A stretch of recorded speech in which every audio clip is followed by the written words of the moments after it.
말도 많고 탈도 많은 대통령 동생 부부죠. 신동욱 씨가 사기 혐의로 고발을 당한 이 아내 박근령 씨를 또다시 옹호하고 나섰다고 합니다.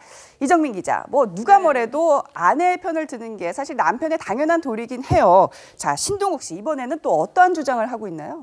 네, 사실 얼마 전에 부인 박근련 씨가 문모 씨가 제기한 1억 원 손해배상 소송에서 패소했습니다. 네. 문 씨가 지난 2009년 8월에 박 전 이사장에게 서울시 광진구에 있는 유경재단 어린이회관이 있거든요. 이 예. 514평 대지를 20년 동안 빌리기로 계약을 하고 3억 원의 계약금을 지급을 했습니다. 보증금을 지급했어요. 그런데 이제 박근련 씨가 그 약속한 땅을 제공하지를 못했고 또 예. 보증금 일부도 돌려주지 못한 상황이어서 이제 재판으로 넘어갔는데 서울중앙지법이 박 전 이사장은 이 문모 씨에게 1억 3,100만 원을 물어주라 이렇게 판결을 내렸습니다. 예.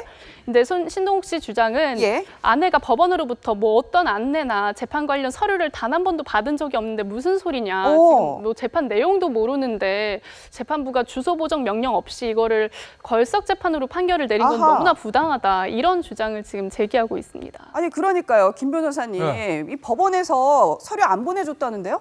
신동욱 씨 말에 따르면? 설마. 이것도 설마? 네. 왜냐면 물론 제가 이 판결문에 사실 보지를 못했어요. 판결 못 받고 제가 만약에 사건 번호라도 알면 제가 딱 검색을 해보면 그게 무슨 얘기인지 나올 텐데 아직 제가 그걸까지 확인을 못해서 신동욱 씨 말이 맞다 틀렸다 딱 이렇게 제가 말씀드리는 게 참 애매한 부분이 있는데 또 방송 보시고 신동욱 씨가 뭘 하면 안 되잖아요. 그죠? 예, 그런데 일반적으로요. 이 법원에서 사실 굉장히 많이 이제 기회를 주거든요. 그러니까 예를 들어서 내가 서류를 못 받았습니다라고 하면 쉽게 말씀드리면 소송 진행 안 된다고 보시면 돼요. 아주 쉽게 말씀드리면. 그러니까 될 때까지 야간 특별 송달도 하고 주소 보정 명령도 하고 온갖 걸 다 해서 충분히 피고가 이 소송 서류를 전달받고 재판에 나가서 본인의 얘기를 할 수 있는 기회를 원래 충분히 주는 건데 그런데 그런 거 하나도 없이 그냥 바로 판결을 내렸다라는 건 사실은 절차에 맞는 건 아니에요. 그러니까 중앙지법에서 저는 이렇게 했을 리가 없다고 보고 또 하나는 이게 이제 중앙지방법원의 1심 판결이라는 거 아니겠어요? 그렇죠. 항소심 할 수 있다고요. 그러니까 그렇죠. 설사 1심에서 야, 나 서류도 못 받아가지고 내가 재판에 못 나간 1심 판결이 나한테 불리하게 나왔네 라고 하면 항소하시면 됩니다. 아하. 네, 추한 항소하실 수도 있고 항소하셔가지고 그럼 이제 고등법원 가셔가지고 본인의 주장을 충분히 하시면 되는데 글쎄요, 그런 기회를 본인이 일부러 안 하신 건지 뭔지는 알 수가 없으나 글쎄요, 저 신동욱 씨 주장은 조금 뭔가의 어떤 사실관계에 대한 약간 오인이 있는 건 아니겠나? 그렇군요. 그렇게 짐작을 해봅니다. 네. 김성수 평론가님. 막노동이라도 해서 빚을 갚겠다. 진정성 한 몇 %라고 보세요? 글쎄요. 이분이 막노동을 젊었을 때는 좀 해보셨던 것 같아요. 젊었을 때 막노동 한두 번 안 해본 사람 거의 없을 겁니다. 금수저를 물고 태어나지 않는 한. 그렇지만 지금 나이도 있고 오히려 그 공사장에 방해만 될 것 같은데 제가 생각할 때는 이분이 예전에 그 생활고를 막 호소를 했을 때 온갖 악플들이 막 달렸던 적이 있어요. 그렇게 힘들다고 하면은 사기칠 생각 하지 말고 막노동이라도 가서 해라 이런 얘기들이 있었는데 아마도 좀 이것도 약간 보여주기식의 그런 일종의 언론 플레이가 아닌가 하는 생각이 좀 드는데요. 물론 다 모든 걸 그렇게만 볼 수는 없고요. 진정성에 대해서는 한번 의심은 해봐야 되지 않을까 그런 생각이 듭니다. 행동으로 보여주셔야죠. 그래야지 이제 진정성 여부를 판단을 할 수 있을 텐데 이정민 기자, 이 부부가 한 달 수입이 국민연금으로 받는 28만 원이 전부라고 합니다.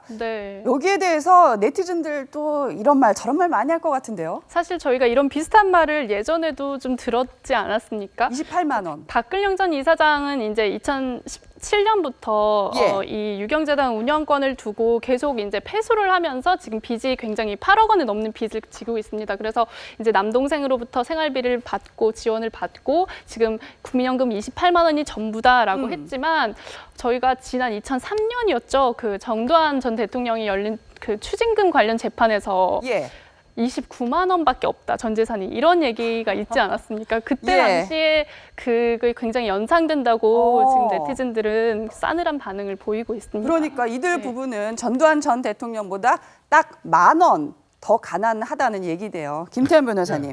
아니 그런데 정말 이렇게 최악의 상황이라면요. 파산 신청할 수 있잖아요. 왜 안 할까요? 그러게요. 저도 그게 궁금했는데 신동욱 씨의 말에 따르면입니다. 신동욱 씨 뭐라고 그러냐면 원래 이제 두 사람이 파산 논의도 했다는 건데 처음에는 이제 박근영 씨가 안 되겠다라고 얘기하는 거죠. 왜냐하면 나는 정말 대통령의 딸이고 또 우리 언니가 지금 대통령인데 내가 이거를 파산 신청하는 거는 우리 집안의 명예에 누를 끼치는 거다. 뭐 이런 이유로 파산 신청을 못 하겠다라고 예전엔 그렇게 하셨답니다. 근데 예. 지금은 조금 이제 그 박근영 씨도 이제 무거운 짐을 좀 내려놔야 되겠어. 너무 힘들어라고 이제 얘기를 예. 하면서 파산 신청에 대해서 좀 알아봐 달라라고 얘기를 했다고 아하. 하는데 실제로 파산 신청 갈지 또 이게 또 파산 신청 가면 또 파산 신청하면 신문기일 있거든요. 그날 또 그래요? 뉴스거리가 되잖아요. 어. 그래서 실제로 그렇게 하실지는 좀 지켜봐야 될 것 같아요. 네. 뭐 이러저러한 유혹들이 참 많았는데도 금쪽 같은 내 남편, 내 아내는 절대 이 세상 그 무엇과도 바꿀 수 없다는 얘기입니다. 김태현 변호사님. 네. 참 뭐 세상에 뭐라 그런들 우리 네. 부부는 정말 우리 부부만 행복하면 된다. 네. 최소한 금슬은 참 좋다는 생각이 들거든요. 금슬은 진짜 좋으신 것 같아요. 그 아마 신동욱 씨가 14살인가 연하죠? 그렇죠. 네. 근데 예전부터 온갖 일을 다 있었습니다. 뭐 신동욱 씨, 뭐 박근영 씨 출마설도 예전에 한번 있었잖아요.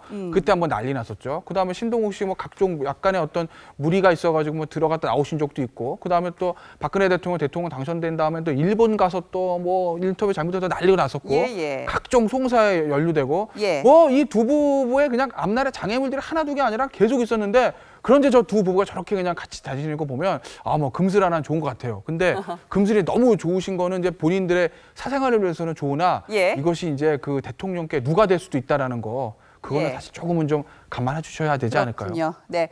박근영, 신동욱 씨 부부도 이래저래 이번 추석이 참 쓸쓸한 대표적인 분들이 아닐까 싶네요.